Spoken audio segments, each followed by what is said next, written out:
understanding ourselves well enough to know where we need to help ourselves, with our attention and doing ourselves favors that way by looking at the calendar, finding the white space, planning ahead a little bit, knowing our schedule. That's kind of, not kind of, that is a big part of self-compassion, self-love, right? And before I was this compassionate with myself, my to-do list was absolutely impossible. There was no way any human or superhuman was completing that to-do list on any given day. So every day started with me feeling like I was behind and ended with me feeling like I was further behind. And now I put less on my list and I get more done because I'm not beating myself up all day. It really does create the space and time that you need to actually get things done. And you do a little bit less. Because I was getting less done when I was trying to do more because I was so stressed out. Hey, if you're getting value from this content and you haven't done so already, be sure to like and subscribe to the YouTube channel and podcast, and be sure to subscribe to the MHT newsletter. That way you don't miss out on any new content as it's released. Is anxiety getting in the way of becoming your best self? Do you worry a lot about the stress of life, knowing you're capable of more, but just can't seem to make things happen on the timeline that you wish you could? Well, you're in for a treat, because today we have our guest, Theresa Lear Levine, joining us again, and she is going to be sharing with us some great tips and tactics on how to become your best self. Theresa is an EFT master practitioner, law of attraction coach, and energy strategist. She's the founder of Becoming More Me, where she helps professional women get out of their own way and resolve their innermost pains, traumas, and challenges so they can fully enjoy their success and present moments. So without further ado, let's say hi to Theresa. Hey Theresa, welcome back to the podcast. How are you? I'm great, Patrick. Thank you so much for having me back on again. It's great to be here. My pleasure. Really enjoyed our last discussion on emotional freedom technique, EFT tapping, and how that can really be used to address our anxiety, help us be more present, get out of our automatic negative thoughts, our stinking thinking, right? I know we got to practice some of that. You showed me some of the tricks of the trade there, so that was fun. So thanks for coming back on.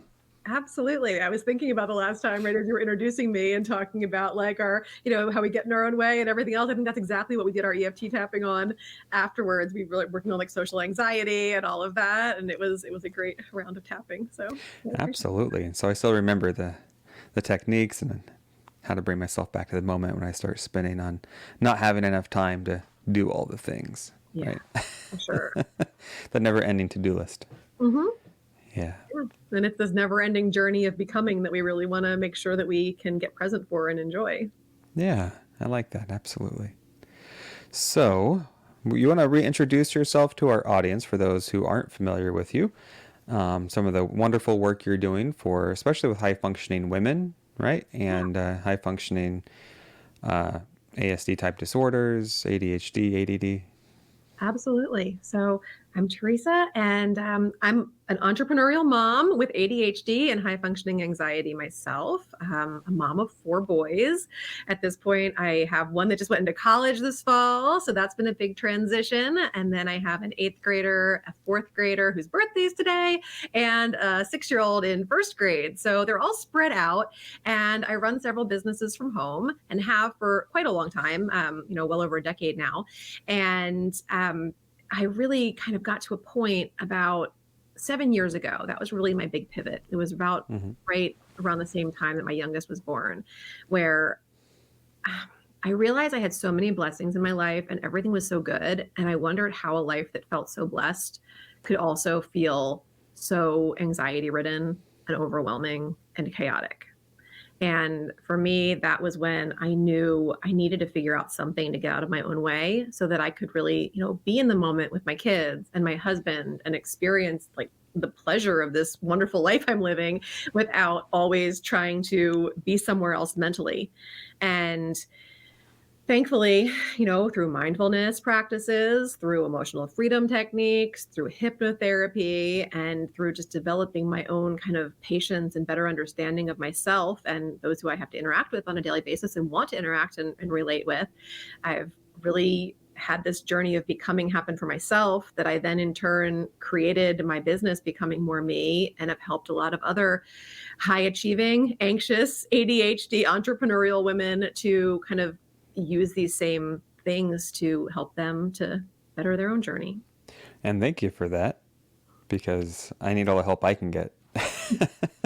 Sometimes it feels like walking a tightrope. I mean, when you describe like being blessed, being aware of your blessings, but also being afraid to get off the hamster wheel. Yeah, You know, absolutely. that sometimes And is a tough negotiation, right? yeah, and for me, it was realizing that the phrase I kind of coined is, slow is the new fast. It's, and realizing that without slowness, which for me as somebody with high functioning anxiety, slowness feels awful. It feels really uncomfortable. It feels strange, and was something I really had to like make friends with and get comfortable with in order to allow it. But slowing down for me is how I actually get the traction to do what I need to do and to make things happen, combined with, compassion and grace and all of those things, which also felt uncomfortable because I was used to having a really harsh inner critic that would, reprimand me for, slowing down or taking time off or relaxing or whatever else, when I knew I had big goals, things to do, why weren't they done yesterday, that sort of thing.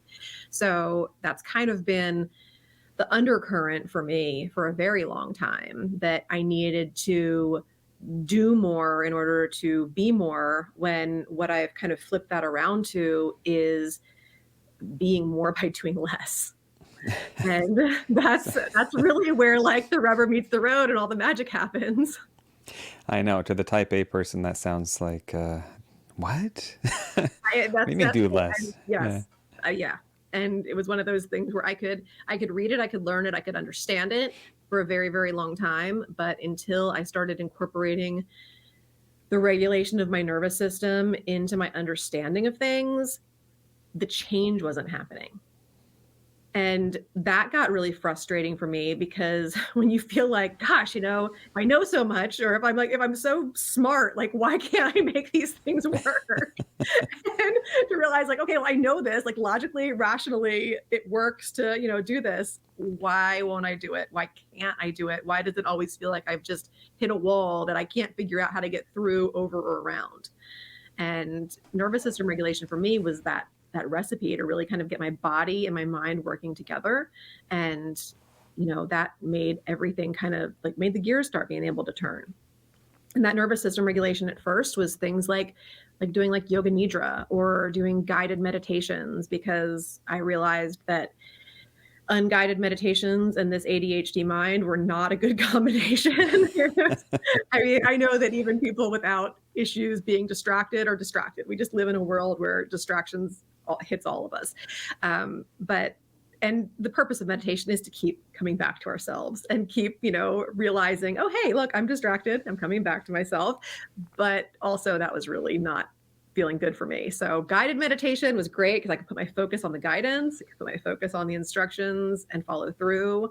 I loved doing yoga nidra meditations because they're kind of this like in between conscious and unconscious state where you just really, the purpose is doing nothing, which I felt like I was really bad at. I was like, if this can teach me how to be good at doing nothing and just being and just like hanging out with myself, then awesome. And it definitely does. That's something I probably still do. Yeah, it's definitely something I want to learn more about, is yoga, and specifically different types of meditation. Like, I'm very obviously the therapist, very familiar with guided meditations, but not really the, outside of that, the different forms of like yoga nidra and other types of grounding, mental grounding. I always think of them as like the mental yoga, because everybody always thinks yoga is like getting into these flexible positions, but this is more like the flexibility of the mind, the stuff that like Deepak Chopra and stuff talk about all the time.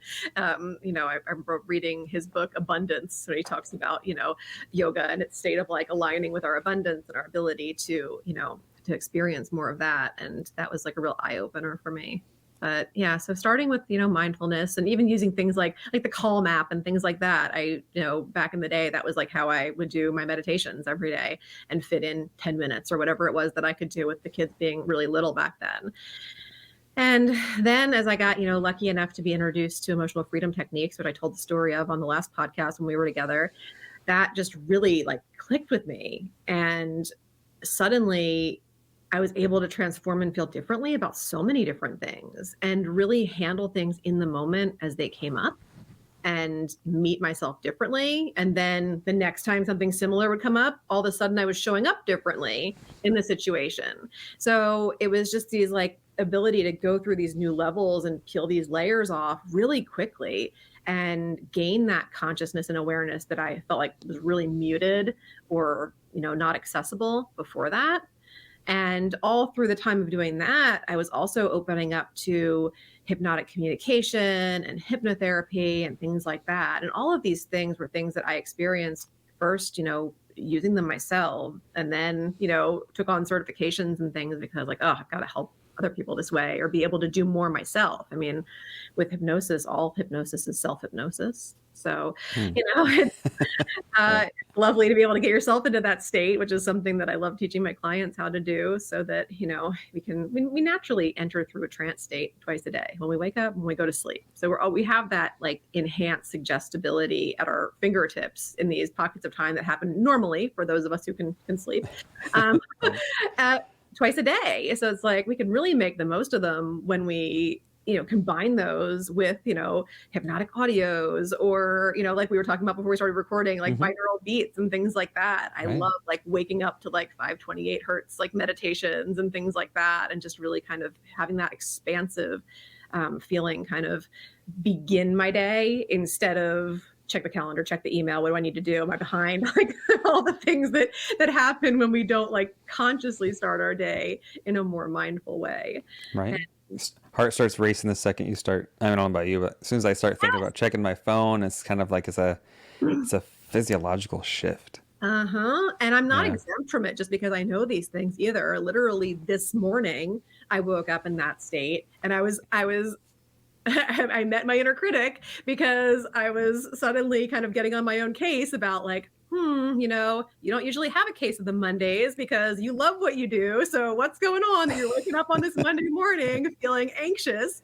And I took a couple deep breaths. I put on like a 10-minute yoga nidra, still felt my heart racing. And I was like, it was about time for my husband and I get up and work out. And I was like, I need to co-regulate. I could just feel like the need to just co-regulate. And I just asked him, I was like, okay, I know we need to get up. Like, can you just like put your hand on my heart for a minute and just breathe with me before we get up? That did it. That was what I needed. But it has not been an easy road to figure out all of these things. So it's like now that I've learned so many of these things, being able to help other people speed up the process is really like my favorite thing to be able to impart. Oh, absolutely. And that's why it's such a privilege to have you on, because this show is all about tools, right? It's a mental health toolbox. It's about not just being narrow in our vision of, okay, this one thing works, but we have a lot of options. We have a lot of tools that we can pull out and use for different situations. And it's important to stay open-minded when we think about self-care, coping, how we understand the world, how we understand ourselves, how we manage the stress of life. And you're a great example of that, because you didn't stop with one thing, EFT. You kept expanding your repertoire in terms of what works, self-discovery, self-enhancement, right? And that led to hypnotherapy, among other things, I'm sure. And who knows what it'll lead to, because that is the way the curious ADHD mind works. I'm always thinking, what else did I learn? What else do I want to geek out on? So that's what keeps it interesting, though. And I always tell people who are looking for therapists, and like, make sure you hire somebody that is still learning and is still practicing what they preach and expanding upon it in new ways, because that's really important, I think.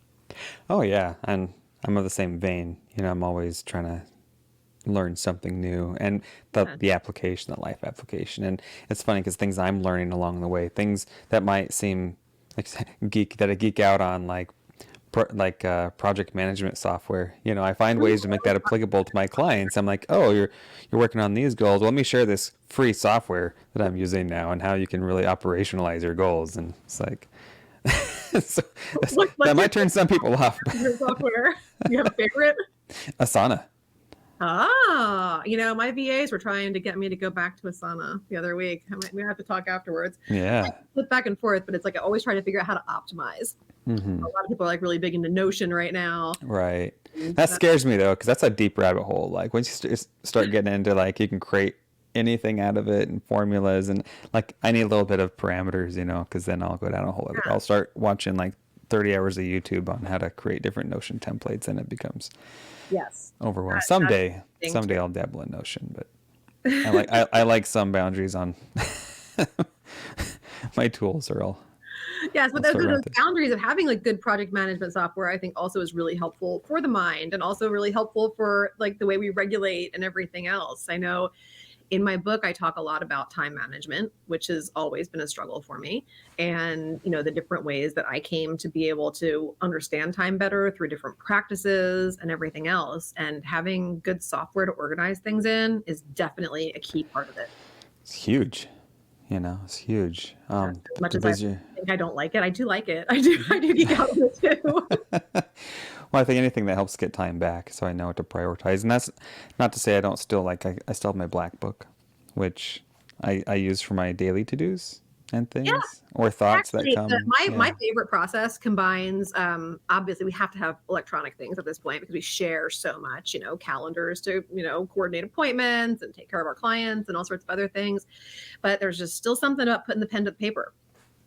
And for my memory, and now for me, it's like I have my Remarkable tab here. So that's my electronic pen to paper. So where I Mm-hmm. used to like print out like I have these like planner sheets, which it's part of my book. They're in there. I have a shareable template for like the way that I plan. And I now use them in my Remarkable tab. So I don't have to print them out. There's no paper waste, and I can, make them very personalized to what I need. But I spend like a good hour a week laying out the following week. Oh And yeah. like just looking over my calendar, actually understanding where I have time, which may sound Mm-hmm. like a really basic thing, but for me, I know a lot of people and a lot of planner softwares and things want you to be able to do a certain task at a certain time without it moving or whatever else.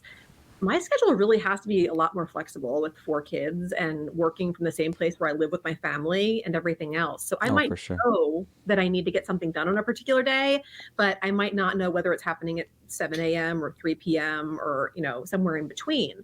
So a lot of the softwares that really wanted to organize things meticulously, I couldn't do them. I really needed things that could like shift around. But yeah, I spend a lot of time looking ahead and planning. And once I do that, it's like everything flows because everything does have, it's like at least it's a day, maybe not Mm-hmm. its minute, but I know when it's happening, and then I don't have to worry about anything. And I'm a huge fan of setting alarms for reminders. Mm-hmm.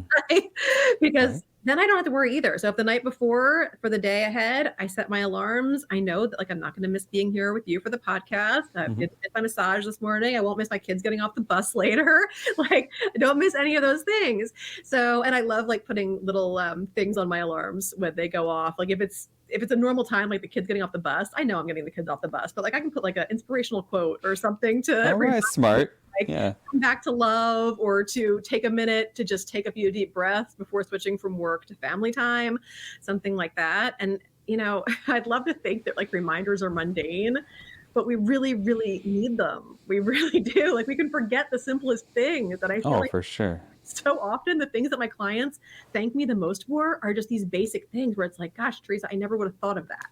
You Mm-hmm. know, I have a client who's an amazing photographer who also has these really anxious moments. And I said to her last week, I'm like, I feel like you have like your entire photo album on your phone is just this coming back to peace and everything that you love. Like, maybe spend 5 days, 5 minutes a day, just, looking through your photo album in your phone and seeing all this beauty and peace that you experience Mm-hmm. every day when you're out there capturing all these things that you love. She's like, I never thought of that. To me, Right. it was just like, to me, that's her essence. Like, she's Mm-hmm. this amazing photographer of these peaceful things. And in her mind, she's having all these anxious moments where she's forgetting all about that. Right. Right. We have all these ways we can remind each other of things that are so Oh simple. yeah. I think I'm huge on that too, and I think it's one of the most underutilized tools that we have. Our phone, which is, we pull it out constantly, like you said, setting the alarms, Yes. helping us kind of get back into the headspace of what it is we're about, to be intentional with Yes. our time, Oh, yeah. because there's so many things competing for our attention. Yes. Well, and the phone's Yeah. difficult too, because while it can be a great tool, it can also be a great distraction. Absolutely. So I know, like when I go shopping, I have a list app for like my shopping list, but oftentimes I'll take a screenshot of the list on the list app and I'll make it my home screen. Then I don't Oh, actually have to unlock the phone or go into the phone where I might then open another app or answer a message or go somewhere else or check my bank account or whatever else I'm going right. to do in there. I just shop. I love that, right? Yeah. I know the other day I was like, because I'll put the shopping list on my phone and then I'll take that out. But same thing, like yesterday, I'm just going to write it on a sticky note. It feels good just to have the paper and Mhm. not have to pull out my Yeah, phone. remember we used to Yeah. actually take a list into the store? Right? Yeah. I'm with you. Understanding ourselves well enough to know where we need to help ourselves, Hmm. with our attention and doing ourselves favors that way by looking at the calendar, finding the white space, planning ahead a little bit, knowing our schedule. That's kind of not kind of that is a big part of self-compassion, Yeah. self-love, right? And before I was this compassionate with myself, my to-do list was absolutely impossible. There was no way any human or superhuman was completing that to-do list on any given day. So every day started with me feeling like I was behind and ended with me feeling like I was further behind. And now I put like less on my list and I get more done because I'm not beating myself up all day. Mm-hmm. Like it really does create the space and time that you need to actually get things done. You do a little bit less because I was getting less done when I was trying to do more because I was so stressed out. Right. Well, because you feel like you have to switch gears, and you have less time to spread out. If you have just Yeah. one or two things that that is going to get the best of you, then that's a When lot I was more. supposed to be relaxing with my kids, instead I was Yeah. trying to figure out how I was going to get, 6 things done in the next hour instead of 4 because I'm relaxing with my kids right now. Or, I just never was really where I was. And it was, I mean, life was still really good back in those days. So I never like to act like, this is like a before and after story. I had abundant blessings then. I just had a little bit more, monkey mind going on. And I have abundant blessings now. And it's still, like I said about this morning, I still have moments where it gets to me. I think it's just the awareness is different and the amount of time that it takes to work through things too. I think that's Mm-hmm. something that people overlook a lot of times with therapy when they're wondering like what they're going to gain from it or how their life's going to be different. But like I know even like for my husband and I in our marriage, like things that we might have argued about or had setbacks around a decade ago, we might have stewed or like not really like come back to things being amazing for weeks, months, who knows how long. And now it's like we get through it in such a shorter period of time. It's like it just condenses and it's like, okay, cool. Like we're going through this thing again. Here we are. Like, but we want to be here. How do we get back there? We've done this before. Like Mm-hmm. it might be a new topic or a new spin on it, but how do we basically come back to love essentially and get things feeling the connected way that we want to now faster? Absolutely. Now to be more efficient. Hmm. Yeah. Yeah. Yeah. Efficient, effective. That's like what Yeah. we all want, right? We want things that Right. actually work and get us feeling the way that we want to feel instead of like sitting in the uncomfortable, comfortable. Yeah. It's like what we've come Yeah. to know, this uncomfortable part of our life that we kind of hang on to, I think, in a lot of ways. I think that's what Mm-hmm. keeps a lot of us from changing, all that subconscious patterning that I love hypnotherapy so much because of, like when we can actually like rewrite the script of the stuff that got wired in when we were just little, 7, Yeah. maybe younger, like, and all of a sudden realize the part that's been playing in our life, the role, the function, the purpose, the intention of this part of us that may have been trying to protect us, but keeps us stuck and all this stuff that we don't actually want to keep doing. It's so liberating to be able to rewrite that and show up Yeah. differently. And since we did spend quite a bit of time last time talking about EFT, maybe we could talk a little more about that because I'm sure as we're talking through these concepts, a lot of our listeners or viewers or who might be struggling with this idea of slowing down to do more. Is that how you put it? You said it's something more catchy. I don't remember what, yeah, but maybe Right? slowing down to do more, yeah, or be be more and do less. There you go. Be more, do less. However you want to phrase it, that how we get out of this catch-22 mindset, right? Yeah, And maybe we could talk a little bit about how hypnotherapy can help with that. absolutely. So with hypnotherapy, it's like a sleep of the nervous system. Mm-hmm. And so during that time when you're kind of in that trance state, which also I think is important to have people understand if they've never, been in the state of hypnosis, conscious, we've all been in that state. I mean, if you ever driven somewhere and then wondered how you got there after you arrived, Right. Autopilot. Yeah. not a trance. But we have those autopilot states, trance sort of states that happen quite often. So we've all been in that state. And like I mentioned before, waking up, going to sleep, we kind of pass through the theta brain waves there. But when we're in that suggestible state, we only take on suggestions that are going to benefit us. It's not like people are always like, oh, people are going to make me do something if if I go to hypnosis or program me with something that I don't want to do. We wouldn't take that on. We're not going to do things that are not in our own best interest. So we're just very suggestible in that state. And it's a great time to examine how we got to be, maybe a way that we're not happy that we are. A lot of times I'll work with women on feelings of, not being enough, or difficulty letting go, or confidence issues, anxiety, whatever it might be. So I love to take my clients back to kind of where it began, and do that when we're in that subconscious mind, and we can let it tell us where we got these things from. Where did we come about these ideas that we're not confident, or that we're not allowed to let go, or what have you. And it's always really interesting what the subconscious mind brings forward in those sessions. And I love hypnotherapy and helping my clients that way, because they get to make all the connections.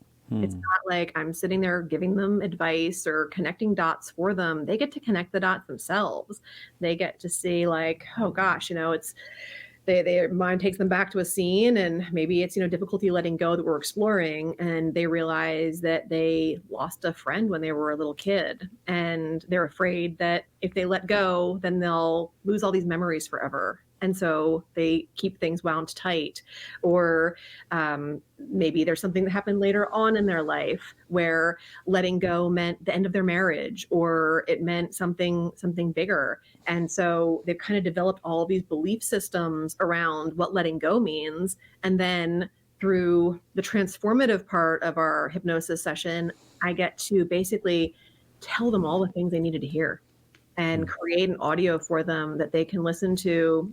I always say at least every day for like 3 weeks. That's a really kind of a magic number of time and time frame to really rewire things in the subconscious mind, and start really getting into the vortex of who it is that you want to be, how you want to show up, how you want to feel, how you want to act.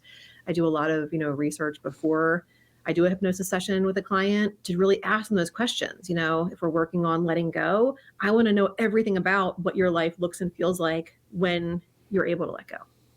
Like, how does that translate into your day? How does that translate into your marriage? How does that translate into your parenting? How does that translate into your business? How do you walk? What do you wear? Like, what is your life like when you feel like you can actually let loose and let go? I'm curious. I want to stop there for a second and just kind of chew on this, because we almost act out a limited script, right? Based on the demands that we know are waiting for us, the roles that we assign ourselves, right? And I think about this idea of, if we took some things off of our plate, that creates room to become more of other things. Yeah. Right? I almost think of it as that whole scarcity mindset, right? If we know that our time is already spoken for, if we know we have all these pre-existing demands on us, right? It's almost like, if we're not careful, especially type A people, we don't have enough breathing room, or our time that's not spoken for, right? To expand into other areas. It's kind of like, if you think of winning the lottery, right? Yeah. Like, I know the jackpot was just like 2 billion or something, right? It was Not crazy. that anybody needs that much. But if I won the lottery today, right, and I had complete autonomy to choose, like, do I want to keep working, doing what I'm doing? Do I want to do other things? If all of that financial pressure was gone, Right. right? If I chose to spend my time, half my time, quarter of my time all my time doing something else, right? The possibilities are endless, right? But then I think that's easy to forget that we always have these choices. I was going to say, you don't actually have to win the lottery. Right. Exactly. But it's this mental thing, right? Where, at least for me, where like I have to give myself permission to take my dog for a walk, Right. sometimes because my schedule's so tight. That And was actually a huge for this year for me, yeah. writing my book, because it required me to step into this entirely. I knew that I was going to be starting the book writing process over summer vacation.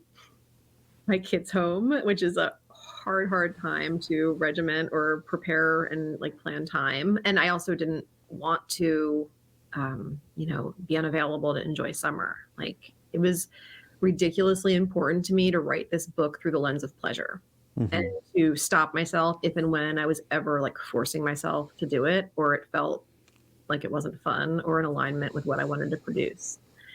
That meant I stopped a lot. Yeah. I can So imagine. yeah, it was a lot of stop and go. And it was also understanding that in order to do this and to be able to do it that way, that I also had to put certain like goals with my coaching practice, or, income goals or things like that aside, because I just had to work on this one thing and focus on it in order to do it right. And that was Mm-hmm. really hard. I can imagine. So it's kind of, you are forcing yourself to not just prioritize, but sacrifice Yeah, it was other like a real things, right? slowdown. And I think that's the tough one because you want to do it all, right? But Absolutely. But sometimes I knew that it was exactly what I was writing about too. And if I mm-hmm. couldn't live it and I couldn't walk through it and I couldn't sit in it, then how can I tell somebody else that this is what will help them? Right? Very esoteric. Yeah. So it's knowing that through the slowing down I needed to do to produce this work, that it's actually the traction that I need to take things to the next level. Absolutely. So to come from a place of complete authenticity and know that you're practicing what you're preaching, and that's going to show through in your work, right? And if you don't approach it that way, that might show through too, right? That Absolutely. it's forced, that it's not the best of you. Yeah. Yeah. No, it was very important that it was. Yeah. So how did you negotiate that with yourself? I mean, it's one thing to say, okay, I'm going to put these other things on hold and prioritize my book, right? But how did you get through that negotiation with yourself? It was like one chapter at a time. It was literal and it was figurative. It was like, this was a project that I called off several times. I've started writing this book several times since 2021. And I write about all of this actually in the book. I didn't know that was Mm-hmm. actually what was going to happen when I started writing the book. I didn't know that the book would be about writing the book in some Mm-hmm. aspects, but it was what was happening at the time, and it was the easiest way to convey what was going on. But when I picked up the project this year and decided to, hire a coach to help me and a team to help me through it, and everything else that I knew was missing when I tried to do it on my own, I also spent time talking to my husband about it, and knowing beforehand, okay, so I have a full load of clients right now as I'm beginning. I'm going to have to let that kind of taper off. And probably from summer until fall, things are going to be a little lean, but while we get the book done. And then knowing that together, when those times hit, he was able to be like, this is the plan. You're right on course. Like, don't get frustrated Mm-hmm. because you're not like fully booked like you normally are right now. Just this is the wave, like we're riding this wave right now. And having that accountability in both, the people that I hired to help me, get the book out there, and my husband, and that really helped me to stick to it. And then there's all sorts of stuff that comes up when you're writing a book that has a lot of, personal stories and things in it also. When it's funny. It's not anything that was like new to my husband or anything else, but I'm like, oh, now the rest of the world's going to read Well, this. right.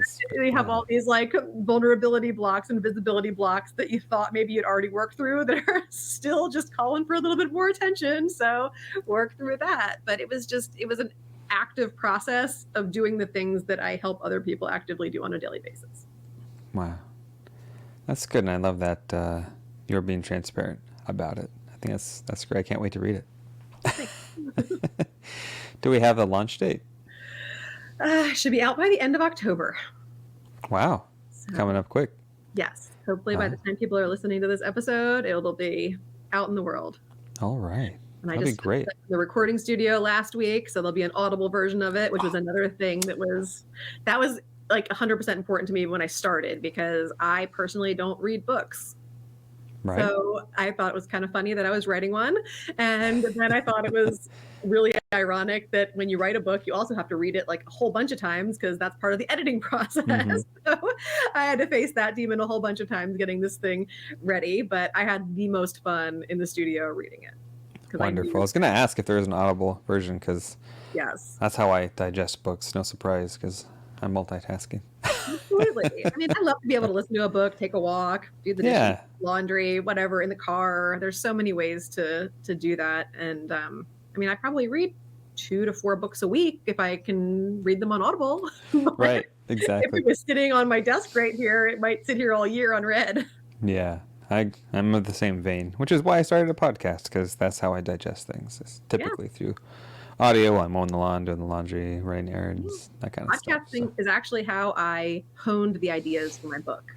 When I started writing and quote unquote failed back in 2021 and then 2022, I put it on the back burner. I released myself of the entire task of book writing. I did some EFT tapping myself and was like, you know what? Hey, if I never do this, it's okay. And I took all the tasks off my list. And then I just dove into whatever felt aligned for the next year. And that was mainly podcast guesting.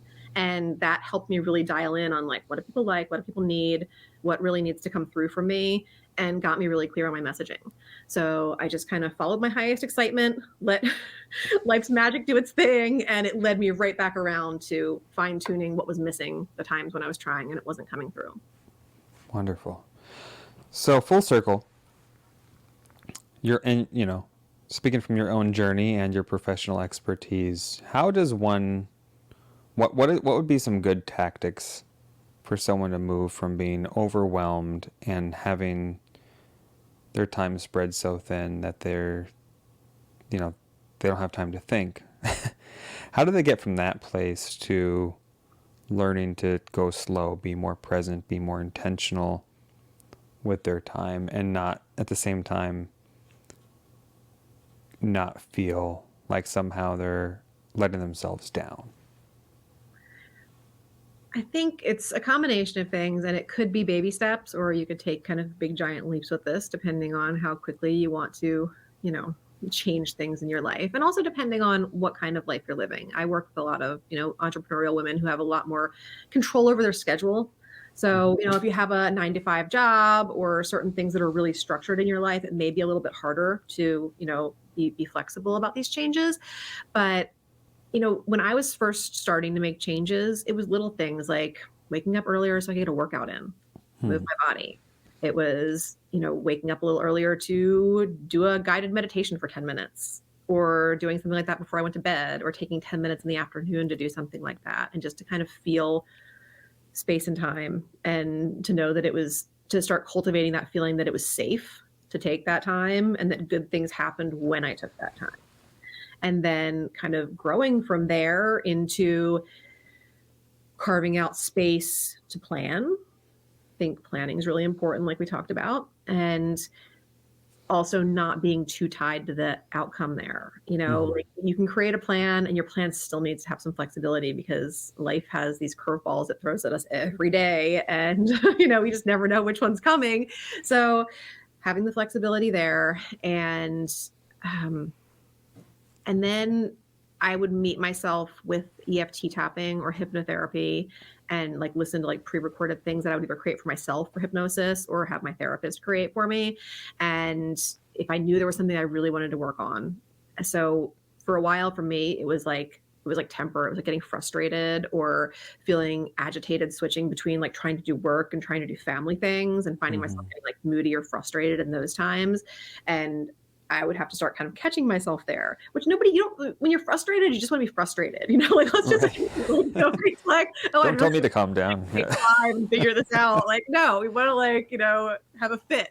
But, but you can get to a place of being better regulated to feel safer catching yourself there and having a different outcome. So like when I was dealing with that with my kids when they were a lot younger, at first, I would probably start having a fit and then I would catch myself mid-fit and be like, okay, guys, this isn't the way mom wants to behave right now. I'm going to take a minute and I'm going to reset. Is everybody okay here? We're good, right?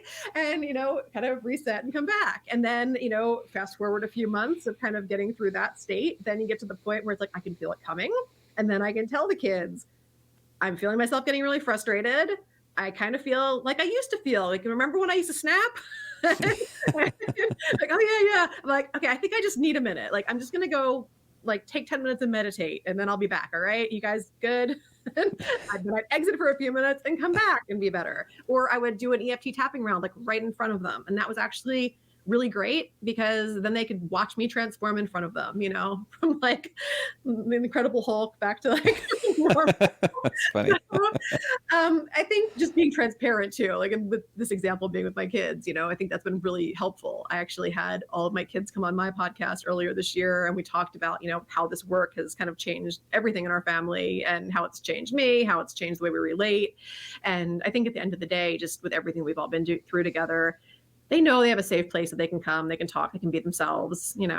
Everybody in this house throws a fit from time to time, like, and we all figure it out and we move on and we love each other and everything's okay.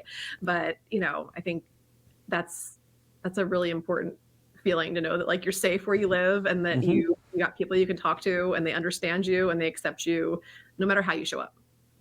Yes, absolutely. To be that unconditional positive regard, especially at home is important. I think, like you just said, even modeling for your children, that's huge. So they can see that, mom, dad are human, but they also can model self-regulation, accountable, right? for the fact Being that accountable. I can show up better, I can show up differently, I can change, and that it's okay for me to change.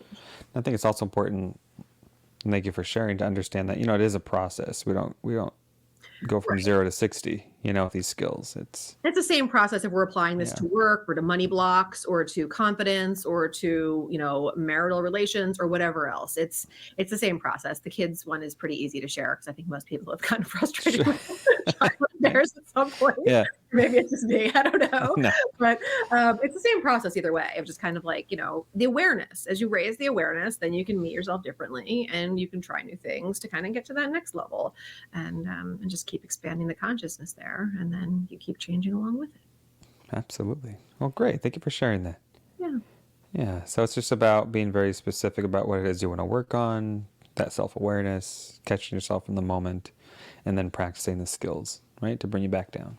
Yeah. I think it comes down to safety, honestly. All the places that we don't feel safe, they need to be kind of met, and we need to find ways to create that safety in ourselves because it's usually the lack of safety or the lack of familiarity that is keeping us from growing into those next levels with work or relationships or whatever else. So when we can cultivate that safety, then we have that calm and that confidence and that clarity to kind of to expand more. So, but I do think that awareness is at the heart of all of that. Like, because if we're not aware of what's going on, then we can't create anything that we need. Which begs the question, where do we start in terms of like learning these skills of being aware, right? Do you have a place you recommend? And I know you have a lot of material out there with your podcast, your YouTube channel, your book coming out. Like, where can our audience kind of get a hold of some of these skills to start practicing the self-awareness? Well, I mean, it's an oldie but goodie, but I loved when we tapped together, and that's I have a huge resource called the Private Sessions that is all EFT tapping based, that I've got over 60 different sessions in there on different topics, and you can grab that for free at theprivatesessions.com. And then my book, which is called Becoming More Me, Tapping into Success, Subconscious Secrets of an ADHD Entrepreneurial Mom, is available on Amazon. So Wonderful. that's, Kindle paperback, the Audible version. You can find all of those there. And, my podcast, Becoming More Me, is available wherever people listen to podcasts. And links to anything and everything are on my website, which is TheresaLearLevine.com, which is Excellent. right there. That's what we have right here, right? For those of you watching on the YouTube channel, we have her website pulled up here. You can find all of her wonderful resources. We have her blog, her podcast, obviously all of your socials here at the bottom, right? You got it. Facebook, Twitter, Instagram, Pinterest. Well, not Twitter anymore. X, I guess they call it. LinkedIn and so forth. So that's great. Tons of wonderful resources here. And you said the book is rolling out at the end of the month. Is it can we pre-order your book? Not yet, but there might be a smidgen of time between now and then for pre-orders. But I think it's probably just going to roll on out at this point. That's great. That's great. Well, I'll definitely have to snag that, and I'll throw it up on my recommended reading list for anyone who wants to find it. I'll make sure you have the actual link for it as soon as that's available. It just hasn't. Appreciate that. Thank you. Thank you. This is your YouTube channel, right? Everybody watching. Lots of resources here. Yes, it is. Lots of tapping. Excellent. And your Instagram. And I'll make sure I link up to all your socials, of course, in the show notes, per usual. Okay? Wonderful. Good stuff. And I really appreciate you being on today to share, again, some tips around these struggles for whatever we want to call them, high achievers, high performers, type A. People with goals. People, goal-oriented people, right? All good things. But there is such a thing as too much of a good thing. Like, any good intentions sometimes can cause us to become blind, right? You've heard of like ad blindness, right? When we're used to seeing so many things that we just kind of stop seeing it. I think it's easy when we get really busy and goal oriented. Sometimes we forget to take care of ourselves too, and that's part of the deal. Yeah. I'll leave with this one tip that I always am in my fashion of listening to things on Audible. I always make sure that I'm listening to things in several different categories, because I could get like really obsessed with like relationships for a while, or I could get really obsessed with business for a while. And I always make sure that I have a business listen, a relationship listen, some kind of a story or autobiography, something for parenting, and something that enhances my learning for my business. So I always. That's great. What a great tip. Because, yeah, absolutely. We all have those. Whether you listen to podcasts, you have your library you can thumb through, and I think that's great. Just making sure it's nice and diverse, right? Yes. Across those things, so you can cycle through and make sure you're not neglecting any part of the self that needs a tune-up, right? Yeah. Yeah, all the different parts of life and all the different cycles in life need our acknowledgement. And, it only takes something like this last weekend. I was at my aunt's funeral, and it only takes something like that to just kind of bring you back to like, what's it all about in the end anyway? And where do we really want to like spend our time and prioritize things? How do we really want to feel? And what the hell are we waiting for? Right. And I know exactly what you're talking about. I think anybody listening does. We tend to get in touch with that during the holidays, right, when it's all sentimental and we're focused on family and quality of life. But then also when we're caught off guard with deaths, and it reminds us of our mortality and how short of a time we have here, and all the end of life existential crisis stuff, it causes us to get uncomfortable and reassess. But how much better is it to check in with ourselves on a regular basis to keep the big picture in mind, right? And we can do that anytime. We don't have to wait till Christmas. It's probably better to evaluate on a daily basis, 5 minutes, than it is to, wait until the end of the year. So, yeah, I like that approach. Much better. I'm so grateful that you had me back on. Thank you for entertaining a second interview and expanding upon some of the things we talked about the first time. Oh, for sure. Thank you so much for making time. Can't wait for the book to come out. When it does, I'll be sure to post that up on all the socials, the website, and give you a shout out, because you're doing wonderful work. I appreciate it. It takes a village to launch it. It's like a baby, Oh, right. It's like raising a child. Yeah, absolutely. Absolutely. And so I want to make sure that this one doesn't go under the radar, so everybody's aware. So thank you for that. All right, Theresa. I wish you a very happy, wonderful week, and full of sunshine, and happy birthday to your kiddo. Oh, thank you so So much, Patrick. you're welcome. You Thank you take all. care. Take care. Thank you. Bye bye.